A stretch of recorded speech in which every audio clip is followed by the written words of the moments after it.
You're muted still, though. Like, I'm just flipping between what I want to do. Guess it's not important to hear me. It is. This is going to be a fun show. Everyone, welcome to Where's Your Heart, the beginning of a new era. The show where we champion vulnerability as a core human strength. And I've been thinking about this a lot. Like, okay, so when we started this show, Torian and I, two dudes, very dudish people, talking about vulnerability. And that was honestly, I think, one of the things that really drew a lot of folks in. Two men from very different backgrounds who were, obviously have a very different melanation, talking about something so far outside the male experience. And so my question to you, like, how do you do vulnerability? What's that like for you? Say a word about vulnerability, Teresa. Vulnerability. Well, for me, I kind of feel like when that word is used, I've gone so long as a woman to be told that you're not supposed to be vulnerable. It's shown as a weakness. So it's funny, you know, men, it's expected with men. Vulnerability and masculinity are always something that don't seem to go hand in hand because a lot of males are raised that way. But with women, it does come to a situation that, you know, if you cry, if you show any kind of emotion, it's shown as, you know, you being difficult, having a weakness, anything like that. So for a while, the word vulnerability wasn't a nice one for me to, you know, have in my vocabulary. Yeah. As I gotten older and realized that, you know, it's a part of all of us. It doesn't matter if we're male or female. It is within all of us. So we need to embrace it, know that we all experience it, and know that it's safe to say that we are all vulnerable, and it's a core part of all of us, and we should, you know, honor it. Oh, I feel like that's huge because it's really easy for us to forget the fact that, like, just our society is very patriarchal. Oh, yes. But that it's not just men who have problems in that because of it. Like, because women are expected to act like, if I'm going to be a leader, I have to be a patriarch. And that means I cannot show vulnerability because vulnerability is weakness. Exactly. Like, it gets taught to all of us. So interesting. I love that you said that and how you said it. I love it. Well, it's funny that you bring up patriarchy. I mean, as I've seen it, and I hope this changes over time the more it's talked about. When I was told what was supposed to be a way a woman was supposed to be in the business world, it seemed very more on the masculine side than it was on the feminine side. So even though it's a sense of, like, you know, you're still a woman and you're still expected to do female things, but when it comes in the business world, that doesn't exist. That's why I guess I'm happy to see more, you know, women bosses, more entrepreneurs that are female that are coming up that are just like, no, this is who I am, and if you don't like it, too bad. I love it. I think there needs to be more of it, and we need to see more of it. Period. Yeah. No, it really. Yeah. Never let them see you sweat. She's right. She's right. It really. I mean, that was an argument that I made when I was doing the 30 Days in a Skirt project. Was, you know, women started wearing pants in the workplace back in the 70s. Really. Wait. Okay, we're gonna have to take a step back. Okay, go. Yeah, skirt project. I'm sorry. Yeah. What? Yeah. No. It was my argument.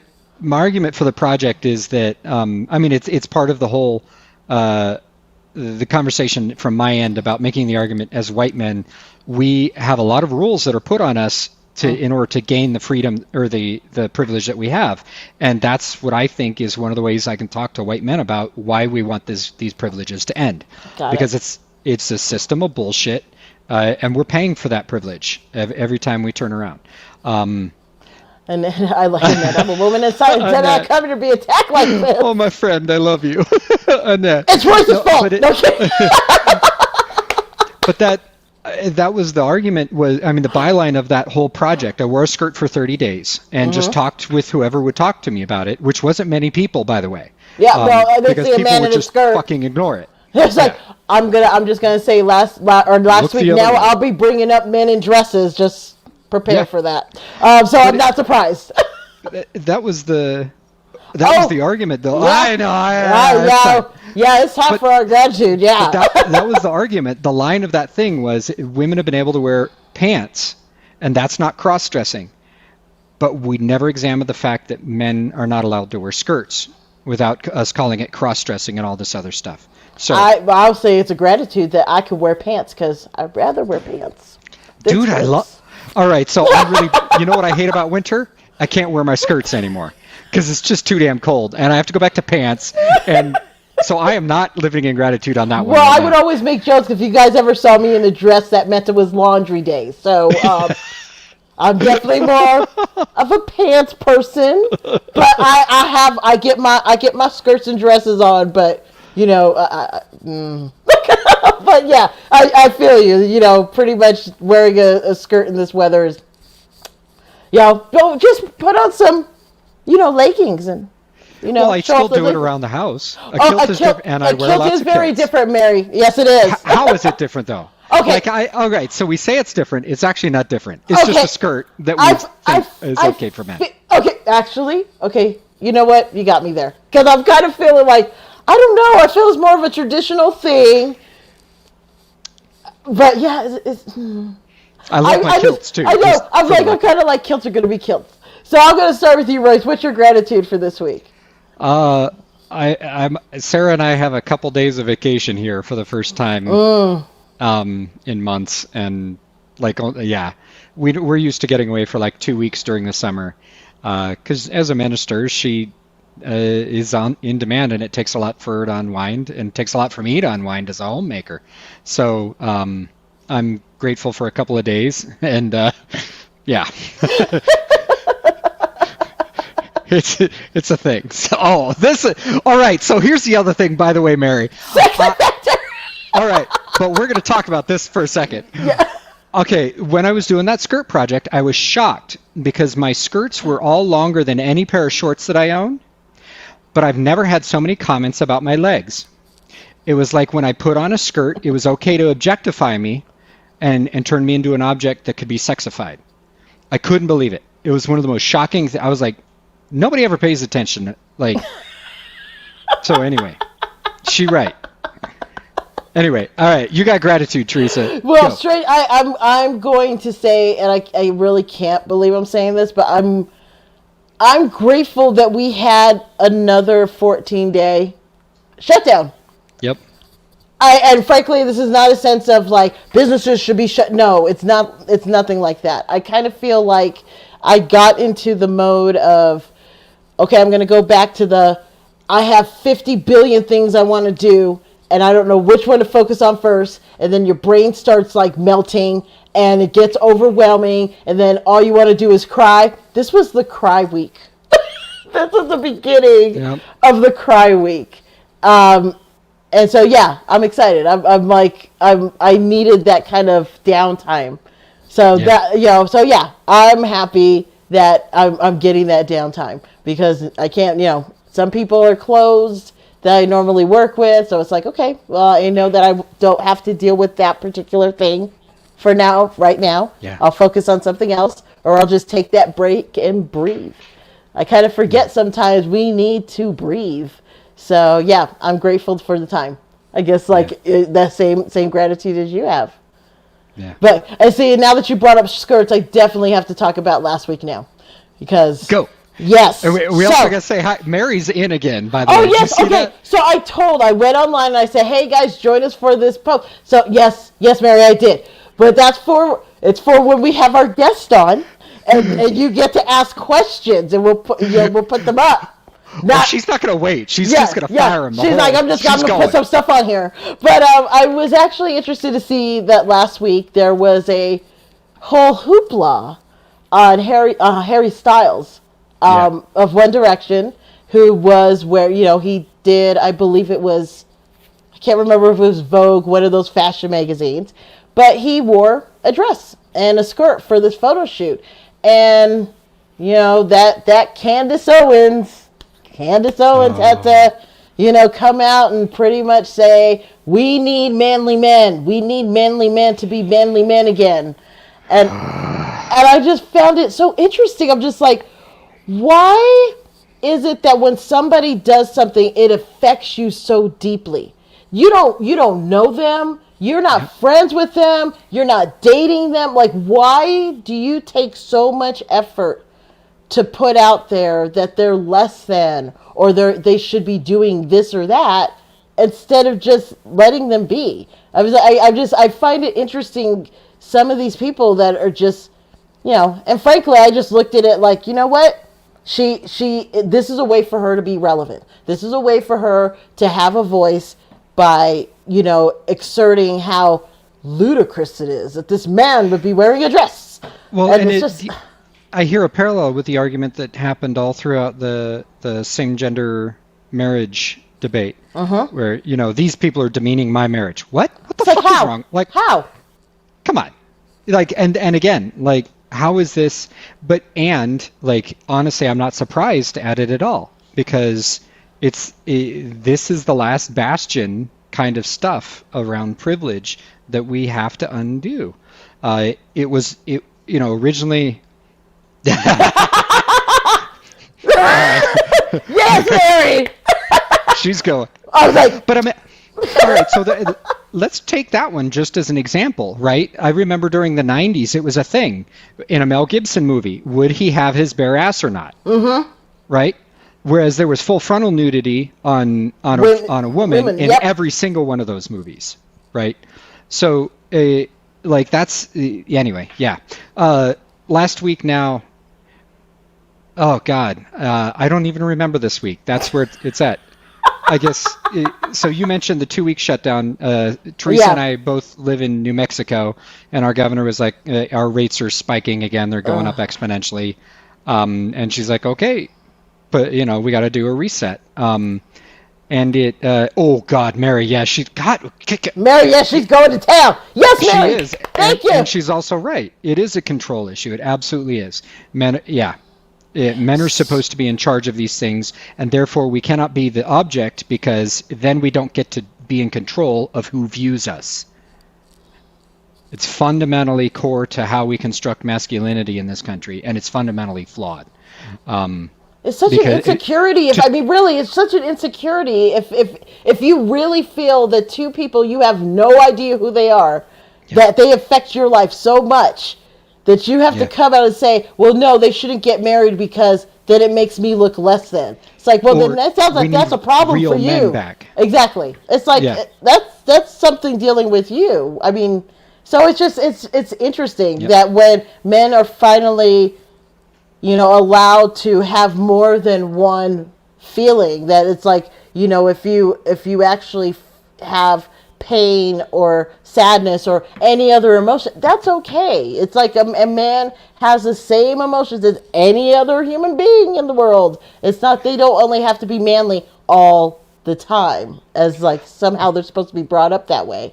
I mean, one of the things we never talk about is so back in 2008 when the economy crashed, and we're seeing it again in this pandemic economic crash, is when we look at white men, their rates of suicide spike every time one of these things happens, because number one, we're not allowed to have those other emotions, and vulnerability, forget it.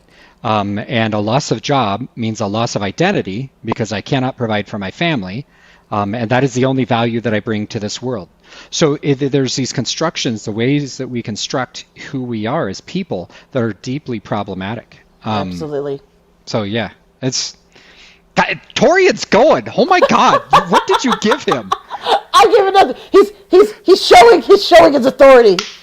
So while Torian is, as we announced last week, will be taking the backseat as producer of the show. He's backseat. He's not backseat. He's up in the front seat. Just nobody gets to see him. He is making sure things are gonna go down. Man, like he's like, in. What's up, everybody? We're to chime in on the team real fast.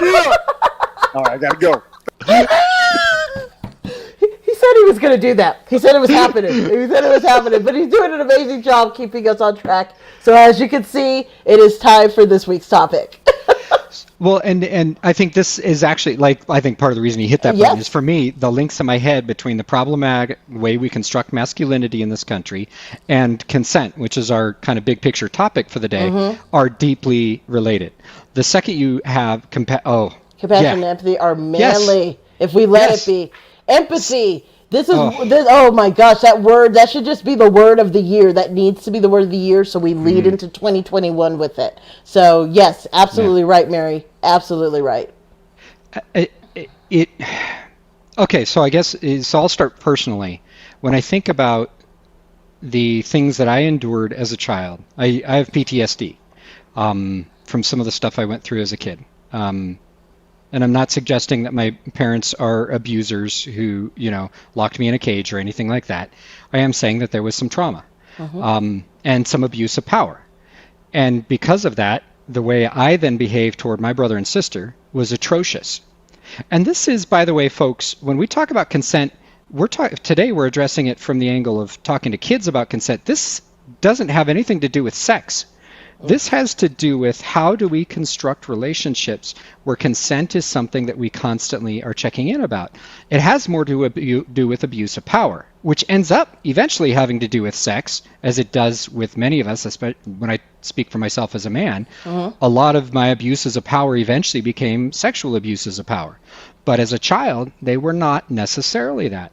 It was how I always had to be in charge of what order we were marching down the street when we were listening to our marching band tapes and stuff. It had to do with the way I would physically push Yep. my younger brother and sister around. These were not consensual relationships. They were fundamentally flawed. And it had to do with how, that's why I link it to what we were just talking about, it has to do partially with how we construct gender identity in this country. It's incredibly problematic. So I don't know. That's my tidbit on this. Like, I'm excited as hell to talk about this topic and to get our guest in here. What's your? Well, it's like we were talking about earlier when it comes to terms of consent. If it's funny that that word is so associated when it comes to me with entertainment, dealing with Yeah. the Rocky Horror Picture Show. That, oh well, so weird that I didn't do it this year. But we have a whole section in the show before we even start of talking about consent, and also Yeah. working with burlesque performers here in Albuquerque. Huge conversations about consent, and they have to take it all over the country. So it's that's where I've learned the sense of consent when it came to that particular word. And you are right. I think a lot of people feel that when that word is addressed, it has to do with sex. That's the only time, whether it's consensual or not, they feel like, oh no, okay, only time that's used is for that. But yeah, relationships in general, there is going to be some kind of level of power, and so it's And important. well, and what sickens me about it is usually we address it as though here's my boundary and you are coming across it to violate my boundary, which Uh-huh. is one type of problem with consent. But there's also the fact that we often overfunctioning. I don't know. You know nothing about this, Teresa. I know. No, nothing at Uh, all. One of the things in all my years over functioning, I didn't get that was a boundary violation also, because by over functioning for everybody else, it hurts them. They literally become less functional. And so by me doing all the emotional work for everybody, being able to read everybody in the room and know this person's upset, that person didn't quite feel good about this, instead of trusting them to bring it up when they were ready, like that was again a consensual boundary violation thing. Constantly, I was constantly violating people's boundaries. So it really, like, yeah, when you talk about you said it, it's a relational thing Yeah. all the time. Absolutely. All right. So our guest today is, well, obviously, she's an artist, author, a stay-at-home mother of 3 children. She recently published a children's book called My Body Is My Own. I have it right here. It's this beautiful little cover too. I love it. Which is by the way, so the first time when I ordered the book and everything, I just knew that our guest was the author. I didn't know that she'd illustrated the whole thing too. These illustrations are gorgeous. Wow. Anyway, her book is recommended. Yeah, I know.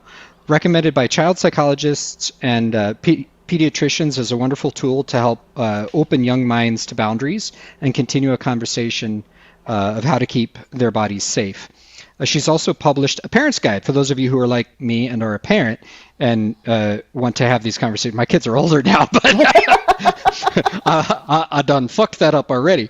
But she's also published a parent's guide to talking about consent with their children through the age of 16. Because again, as kids have different they have different needs in different developmental phases. Anyway, that book is called Raising Kids to Understand Consent, and both books are on Amazon. That's how I got mine.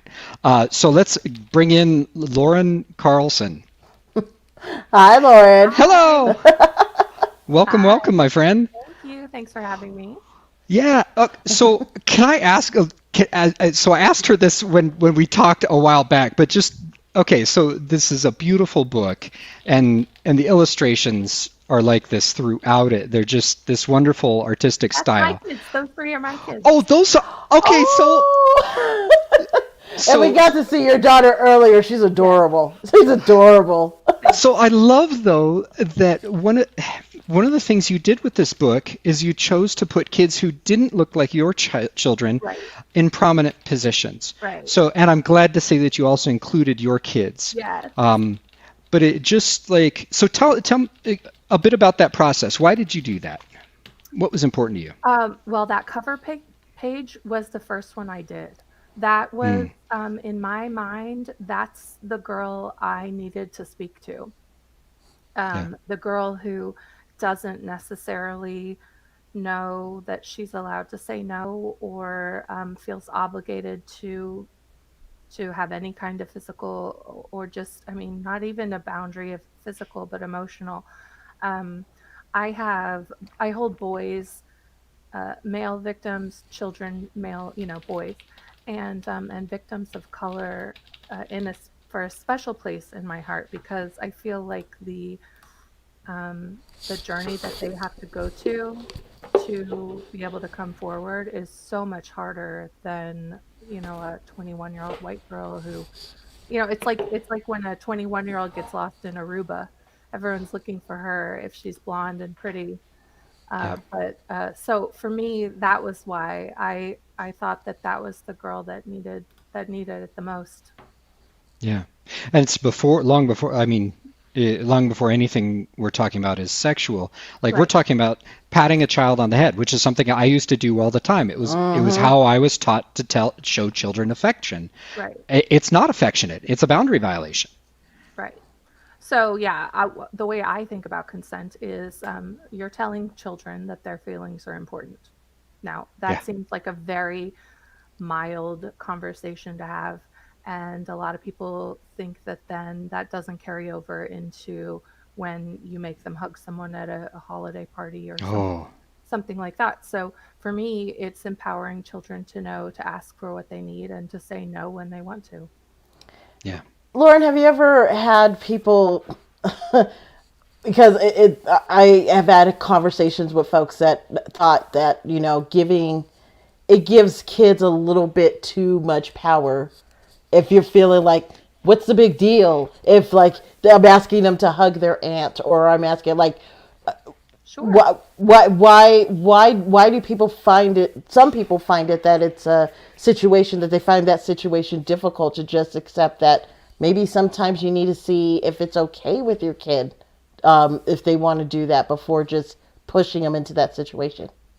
So I would question what the parent thinks about hugging someone they don't want to hug. Because if a mom feels like she's obligated to hug people she doesn't want to hug, then of Yep. course she would see it's rude. So for her, she doesn't have good boundaries. Or for that father who doesn't know how Yeah. to say no to his father. For me, you're passing on those boundaries. I know that I don't have to let anyone into my space. And so I am very able to pass that on to my kids. I know it's not rude for them to do it. So Yeah. I have no problem doing it. I have no problem modeling it, and I'm proud of it. I am not going to be embarrassed by that behavior because I think it's normal. It was something that I feel I had to learn with my. I used to joke, my kids are like those kids that if, there was a van outside with puppies and balloons, like they would run out there. Right. They'd be like, give me a hug. They'd be like, okay. They were just those kids. Especially my youngest. He really was affectionate, just always wanted to give hugs, and really he's learning about boundaries in space, and just like, no, you need to ask if it's okay, if they want a hug before you do that. And that was hard for him because he's just an affectionate child, but he's learning that, okay, sometimes people don't want a hug. So, that was a difficult thing for him. God, I wish I'd learned that at his age. Like literally, I did not learn that till I was right around 30. And Wow. about how badly I may have hurt people by always insisting on hugging as a greeting. I thought it was a way that I was expressing affection and sensitivity and vulnerability. And it wasn't the case at all for some people. Right. And unfortunately, even after discovering that, it didn't get through to my kids until the last maybe 5 or 10 years. And it's sitting with them now as adults, having to sit next to my daughter while she bawls her eyes out over something, or my son. It happens to both of them, and not automatically reach out and hold them, right? Instead, to ask, would you like a hug or would you like a hand? I've gotten used to just putting my hand out, just setting it on the couch between us, and just putting it out there. Because if you want to hold my hand, it's there. I'm there to support you. Well, then But that's it's hard to have those conversations. that's an interest that leads me to an interesting question. Then, so Lauren, if for Royce's experience of with each situation, there's that permission of asking, do you want that hug? What if it's a situation like my daughter has expressed that when it comes to feeling that comfort, she has made it clear, I would like more of that. So does it depend on each situation, each individual, if they're already giving that consent prior? Do you still ask, or do you take the initial consent? So I would shy away from anything that implies consent before counts as consent now, just because that is something that 21-year-olds have a problem not understanding. For me, I can have a code, a sign. I just do that to my kid. Hey, come. I'm offering a hug. I don't have to say, "Do you want a hug?" And if they say no, that's fine. But for me, I would shy away from anything that says, well, she says she wants more hugs, I'm going to hug her all the time, because it's an agreement every single time. Got it. I, I'm shocked. So this is so interesting. I'm thinking about so much on this, Lauren. Thank you. Because so last week I was upset about something, and my son was in the room, and he asked if I wanted a hug. And I'm normally the person, Teresa, that is like, I will give blanket consent. Like that's normally how I operate. I was so glad that he asked, though, because I didn't want one that day. But it also felt so wrong for me to say it. Like it just tore me up. And I'm somebody who's 10 years of therapy under my belt, like working on these issues. Yeah. And it still is this weird and awkward thing. And by the way, my family is still mostly in the verbal phase. Like there are times when I've figured out how to give some nonverbal cues that the kids know they can pick up or put down.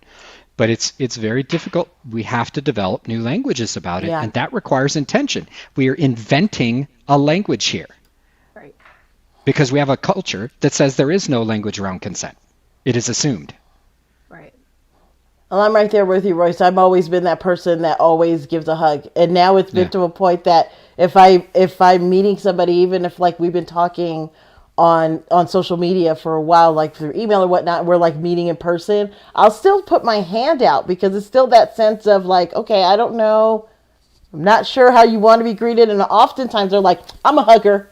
And I'm okay with it. I'm okay with the hugging. So pretty much it's for me, I'm kind of guiding what they're feeling on, whether I come in with that hug or if we do a handshake or just a wave. Like I usually look to the other individual to see what they're comfortable with doing. Yeah. I was actually raised in the South, so I'm also a hugger. But I go in saying I'm a hugger. Is that okay? Yeah. Because I'm also aware that I want people to be able to say no. I Yeah. might be 90% there, but I'm ready to stop. But yes, I was a Southern girl. I hug too. It's like, I like it. I like it. So can you say a bit about? Yeah. Yeah, I totally agree, Oh Mary. God. That is probably one of the biggest things I missed during this whole pandemic is not hugging. That I was is that. going to say that with the pandemic, it probably will be amazing in the fact that we will all be able, it's like a clear slate, we'll all be able to negotiate those interactions again. Mm-hmm. Because even right now, if you saw someone, some people are more worried about it than other people, and they say, do you want to shake hands? Do we shake? Are we high five? Are we fist bumping? That, to me, to watch 40-year-old men say, what are we gonna shake hands? No? Okay. It's like, That's wait, consent. That's huh? like they finally did it. You've never seen them do it before, Yep. Yes. but they did it. It's amazing. I love it. Yeah. I couldn't. Yeah. Preach. Like I think you're right. This is one of the, it's not a silver lining or anything like that, but it's simply something that we can make a positive change to our overall culture Right. with the pressure that we're experiencing right now.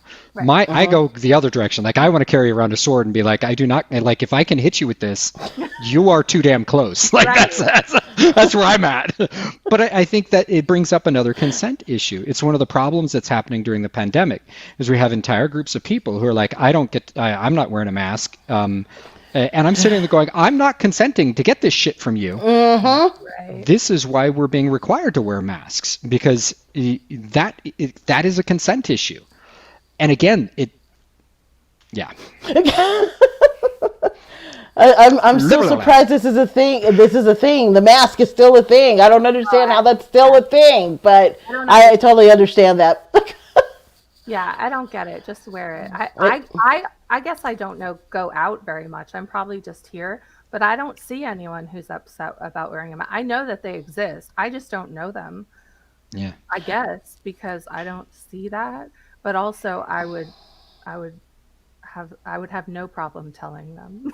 Yeah, I guess it goes back to the whole empathy thing. Because, I mean, even when they talked about, hey, when you wear a mask, it protects this person, and when they wear theirs, it protects you. And it's just like taking a moment to think about somebody else other than yourself. Right. And it's like, for some odd reason, that seems to be difficult now. Well, and to think about ourselves actually. Yeah. Like Right. the boundary we should be able to set. I control what comes into my body. Exactly. Exactly. Why is that a bad thing? Yeah. If people don't believe that there's an actual fear, then they don't want to be told what to do. Yeah. So that goes back to your topic on masculinity. People do not, unless this is my wife got it or my son got it. They do not need to be told what to do until it's a problem for them. Yeah. Such is life. It's never your problem until it happens to you. Right. Oh, God. Which is why we have 250,000 deaths. I mean, a country that could have had, like, has all the resources to have had 50,000 or less people die of this. Yeah, are there some deaths that are just going to happen? Yes, but not 250K. By the end of this thing, we're going to be 500,000 minimum. And it's all because of what you just, like the exact thing you just mentioned, Laura.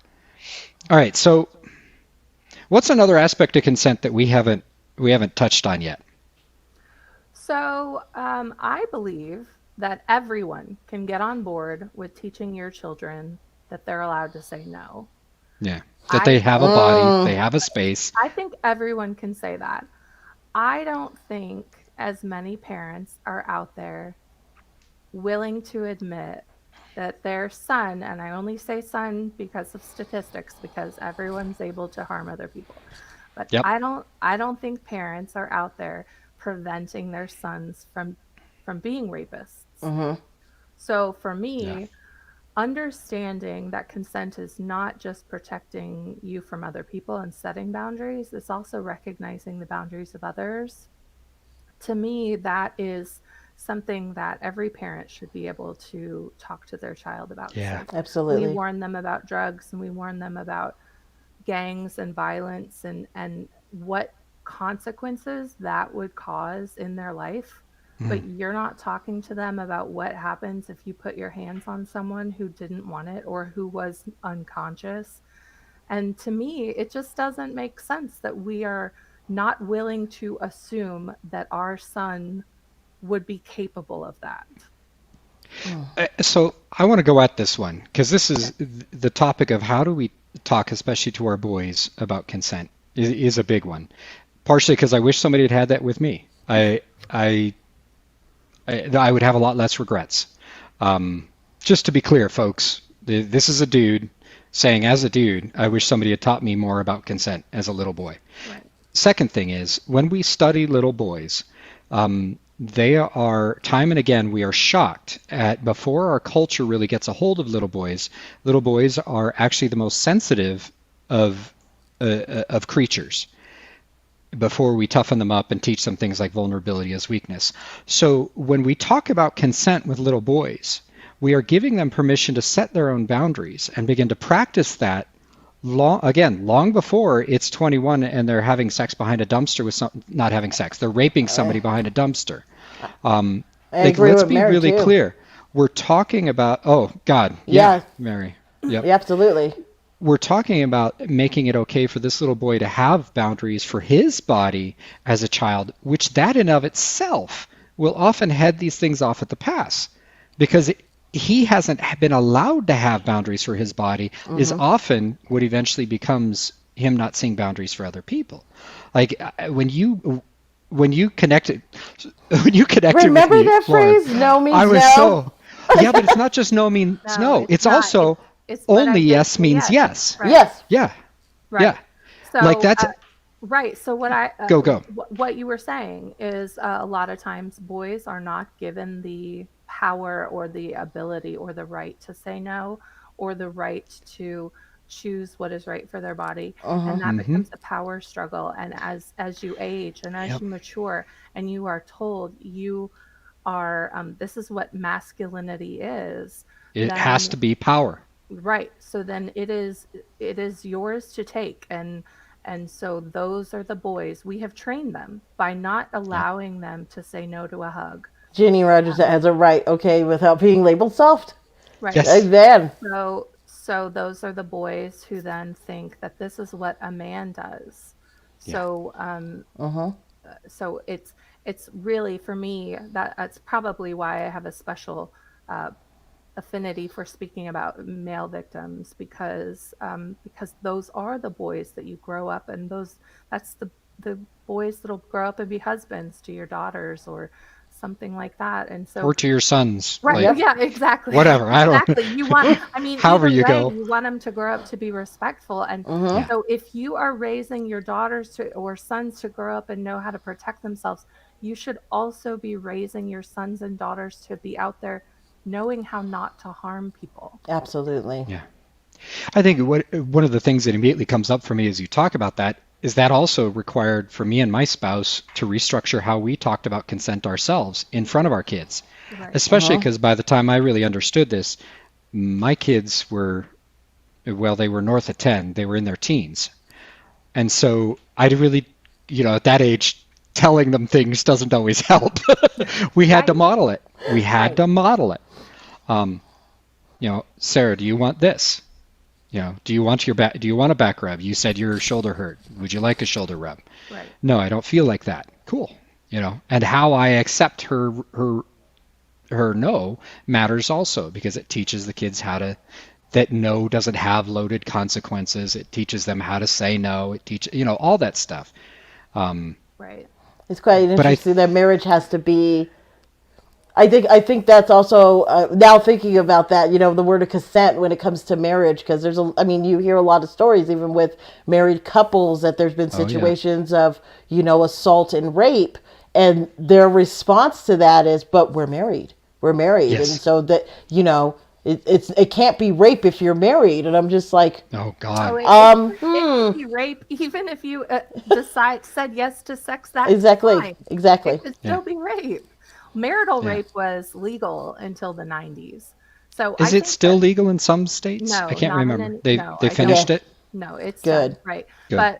But until the 90s, it was legal. You could do anything to your spouse. And and so I think it's hard, especially for married couples but I think the only way you can do it is to model it. My husband and I, well, obviously this is all we talk about because this is what I write books about. So There's always a conversation. There's my always a children, conversation. when they take their, their consent classes at school, my son's like, I got this. I can teach this one. So, Good. but So I have to say, they take consent classes at school?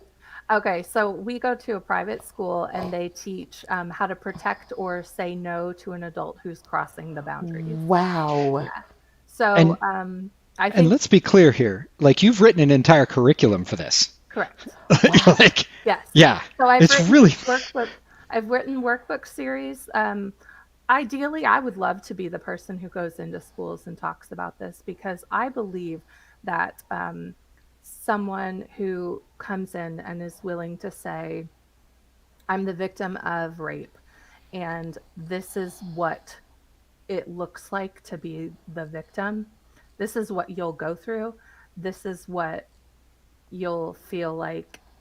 And really, this is how I think it could be prevented. See, I think there's no one better at that, better made for that than me. So that's what I would love to do. But I think that's amazing. There but- needs to be classes like that. right. But Period. if I can't do that, if I can't go into your schools, at least I want parents to do it with their kids because I really do think that it's something you can model every time. Someone said, how do you have a conversation every day about consent?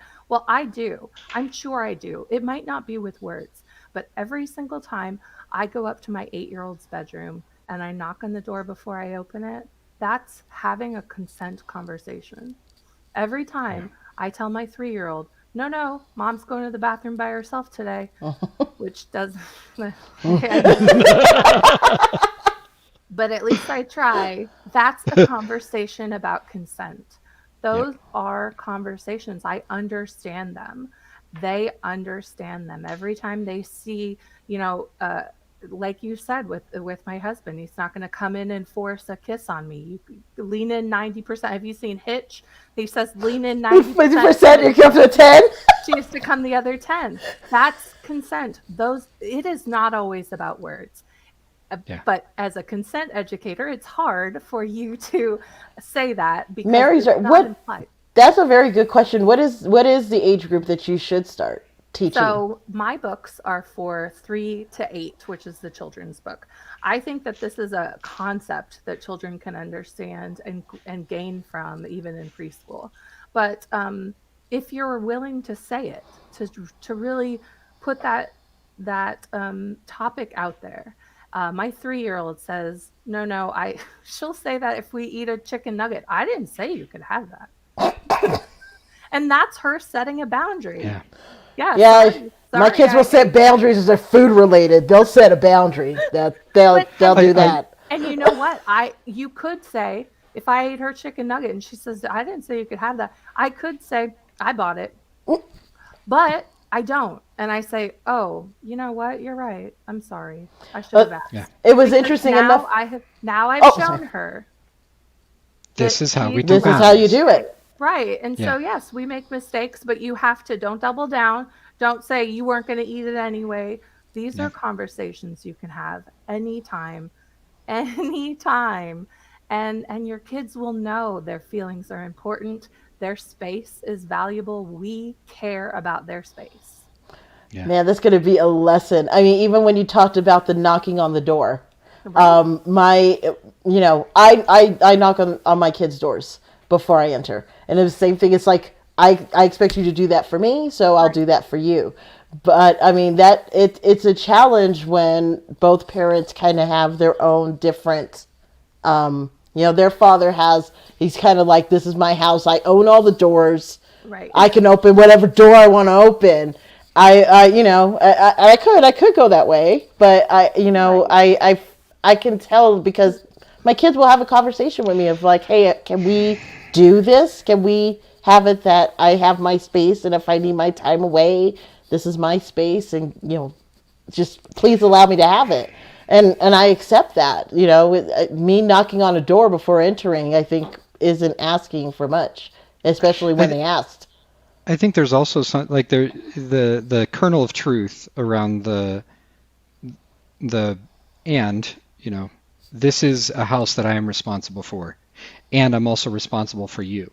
Like, so I think there is one little tiny tricky point, and I don't want to make it too big because it's a minor point, but there are times when, and I'm having to imagine here because I did not do this well as a parent when you're right.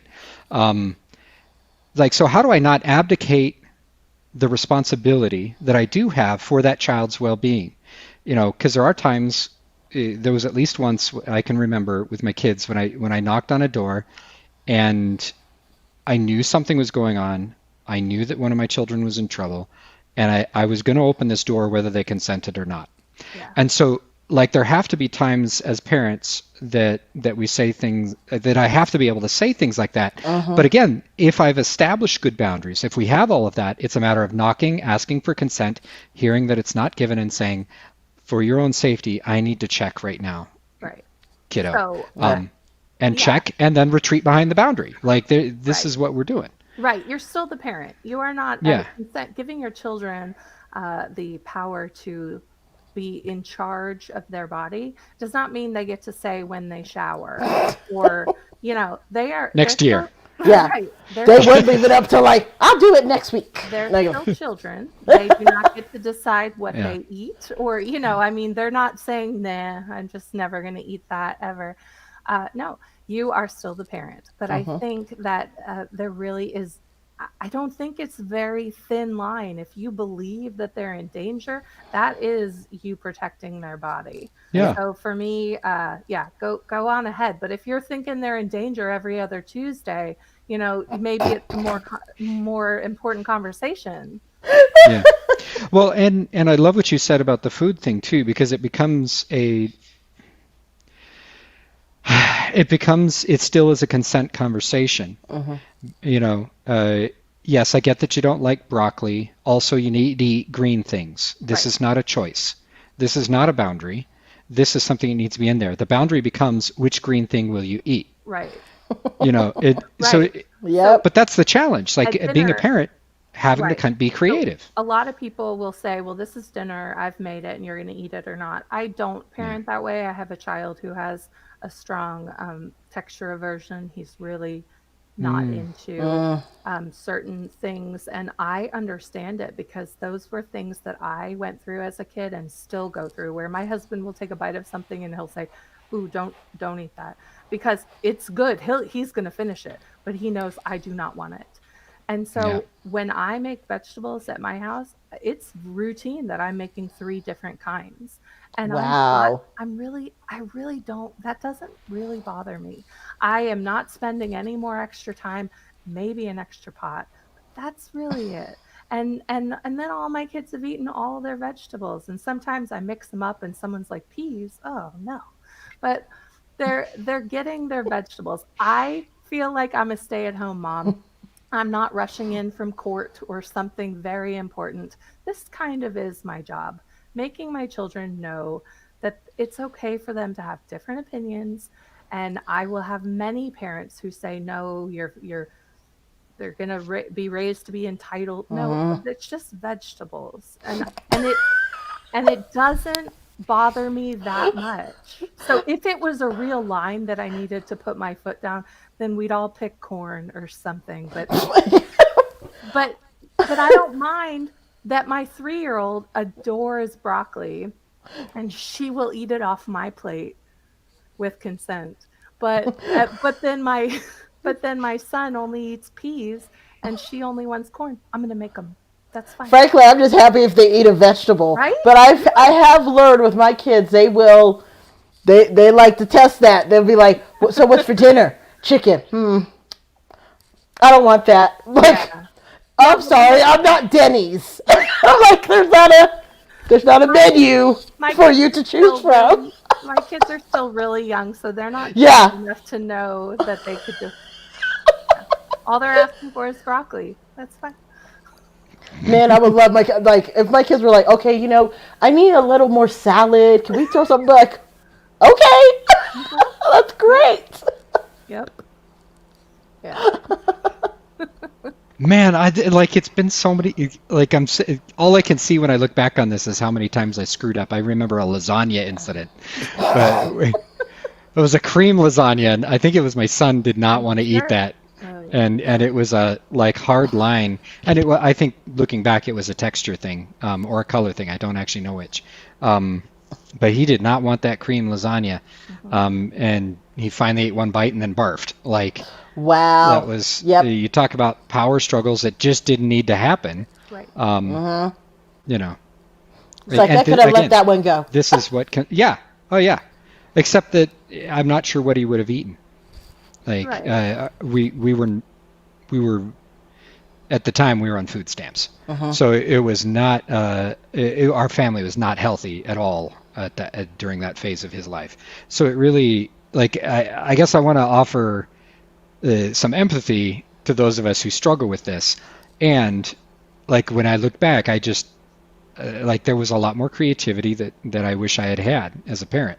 I agree with Mary's comment. This is how it was in my house. If you didn't eat like what was made, Yeah. it's like, okay, have some cereal. Like there was another option, but this whole necessary, like if I was like, we have chickens, like, oh, well, can we do burgers? Do you see any? That kind of stuff was, I was like, here are your choices. So I mean, but yeah, I mean, And thinking you're now. right, to have something around that they can make themselves. Like, I that was something we did do well, was those kids knew how to make their own macaroni and cheese. It was like by 6, they had figured out, we had taught them how to do it safely. But you're right. When you have options around it, just be like, if you don't like what I've made, because of time or money constraints, there are always these options. I think the most important part is, I mean, That's we real can smart. go back and forth, but the most important thing is letting them know that it's okay that they don't like it. I'm not going to force you to eat something. I'm Yeah. not going to force you to. If you're going to throw up after lasagna, I'm not going to make you do it.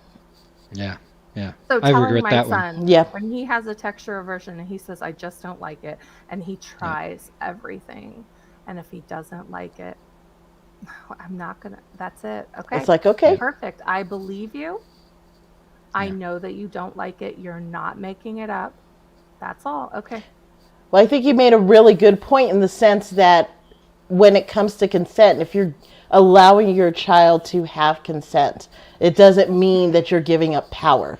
Because I'm sure there may be some viewers that are hearing this is like, I'm the parent, and if what I say goes, it's like, okay, this one little thing. It's like, think about everything we have to teach our kids to send them out in the world. Like I realize there are a lot of things I should have focused on when my kids were younger, that like now when they're 18, they're not asking like, how do you open a bank account? What's a bank account? How do you save stuff? Like, I'm kind of, I'm with this topic. It's just like, just think, if you start now, when they get older, there's just no question of what consent means. It's like, it's there. So just by these little instances you do, it's easy for them to learn. Right. The other thing here, like this issue of, but they'll become spoiled brats. That's not a thing. It just factually is false, patently false. This is not how the human animal works. When we are extended kindness and the chance to set our own boundaries, what we end up being is somebody who feels like we have agency and freedom. So if we want to talk about, like, this is actually should be the American way. Because if we're going to talk about being a country that values freedom, this is what freedom looks like, folks. It is not freedom to do unto others. It's the freedom to do unto ourselves. Right. It's knowing where we end. It's knowing where we begin. Exactly. That's the boundary. That's what freedom actually is. So it really, yeah. Lauren, I'm so glad that you were like, this is. So. Well, I could talk about consent all day, or. It's good. All right, so we've got 5 minutes left in the broadcast. What's the last word on consent? And then we have a couple of announcements as we wrap today. Yeah. I think that as your kids get older, teenagers, for the books that I write, I usually talk about through the age of 16. And as your kids get older, if something were to happen, I write a lot about what parents could say, or how parents could react, or how parents could notice. because my parents were amazing, but we just didn't know a lot. And About how to deal with consent about how to violations. deal with someone who had been through trauma Yeah. and what it would look like and how to react. And my parents were, like I said, amazing. But I think that every parent should have the conversation with their child before, so that they can say, I will believe you. And what happened was not your fault. Wow, that's a big one. That's a big one. Yep. I think that there will always be evil out there, and there will always be people who are willing to take advantage of others. So I wish I could say that I wrote a book that stops your child from ever being assaulted, but I cannot say that. What I can say is that if your child is assaulted and you have already said, if something happens, I will believe you, your child is more likely to come and tell you. Yeah. And for me, I can't think of a pain that's harder to deal with than a pain suffered by yourself. So if I truly believe that if every parent could say that to their child, you can tell me. And I feel like that would prevent at least a second assault if it's something that's perpetual abuse. You are having your child come to you and talk about it, and you are not overreacting and not asking a million questions and not blaming, but I believe you. Yeah. That alone lowers the probability for trauma. It lowers the probability for complexifying the trauma. So instead of a single point of trauma, which is what already happened, you end up with multiple points of trauma. Like just so that people know, like when we're talking about this, every time I've sat with people who are victims of trauma, this is the kind of thing that complicates the trauma and makes it worse and worse and exponentially worse. Like it's huge.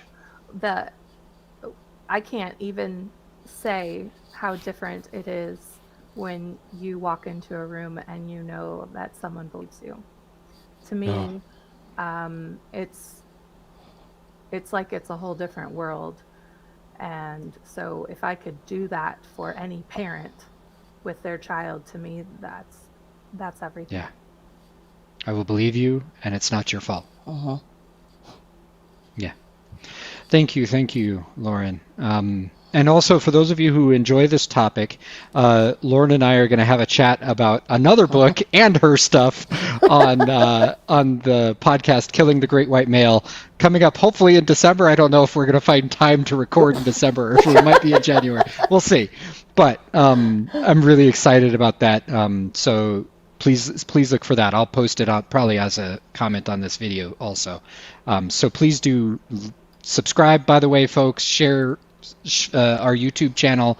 Hit those notifications, especially if you want to be notified when Lauren and I talk on Nice the job. other podcast as well. Oh, look at that. We're doing the thing. Oh, what happened? We didn't say. Where'd she... There she is. Torian, what are you doing? Anyway.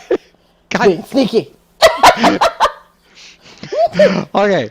Thank you, Lauren, so much for coming on today and for such a beautiful book. Like just okay. Well done. I wish I'd had this book literally 20 years ago. I wish I'd had it 46 years ago, honestly. Thank you, my friend. I really appreciate it. Thank you. Yeah. So, more announcements, y'all. Yay, more announcements. you want to take this one? Yes. So we have enjoyed doing the show and providing a space for everybody to come and discuss, various topics.